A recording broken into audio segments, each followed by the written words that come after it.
Hey everybody, I'm here today to show you how to install a backsplash, and I will be specifically showing you how to install a backsplash that has a mesh backing, just like this one right over here. So as you can see, I have started to install the backsplash, and I am currently up to this point right here, and I'm going to walk you through the process. So the first step is to actually apply the stuff that will be holding the backsplash in place. So I am using this, this white product right here, this tile glue. But you can also use some sort of mortar to hold the tile in place. It's completely up to you.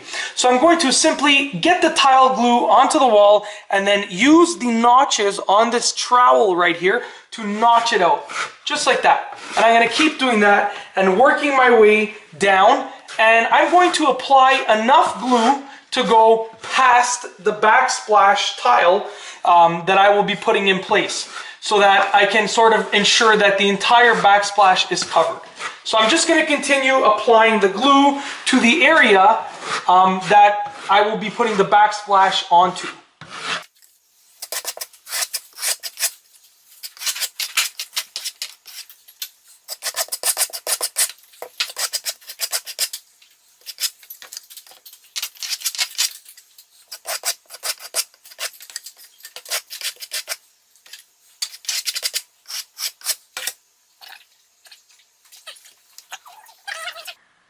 Alright, now that I have finished applying the tile glue, I am going to place the backsplash piece into place.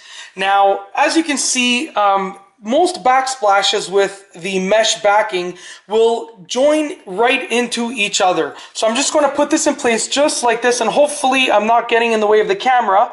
And I'm going to intertwine the pieces of backsplash just like that. And once you have it in place, you can sort of fine tune whether you want it to be pushed up or down a bit. So I can see that this is a little bit too low. So I'm going to simply push up a little bit, and you can maneuver each of the pieces because you will have quite a bit of time before the tile glue or mortar dries to the point where you can't move the tiles anymore. So as you can see, I have placed the backsplash piece into place, and I have pretty much aligned it as good as I can. And what I'm going to do is just take my hand and press along the entire piece and across the seams, just like that.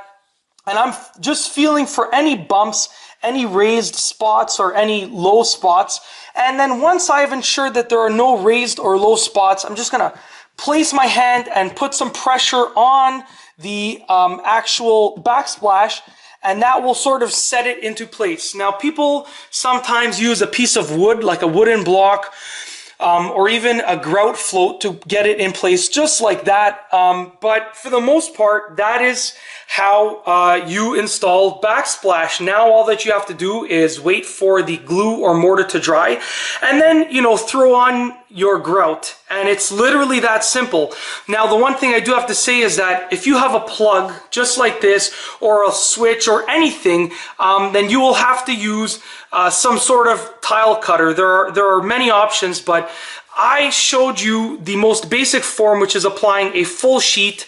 And when you encounter a plug just like this or a switch, you'll have to use some sort of tile cutter to cut the parts of the tiles that you need to cut to sort of get around it.